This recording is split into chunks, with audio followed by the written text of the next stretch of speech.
chút ớt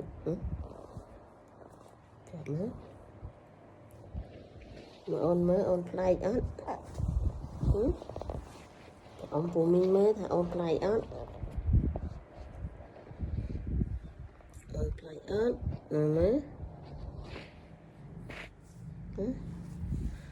ôn play ớt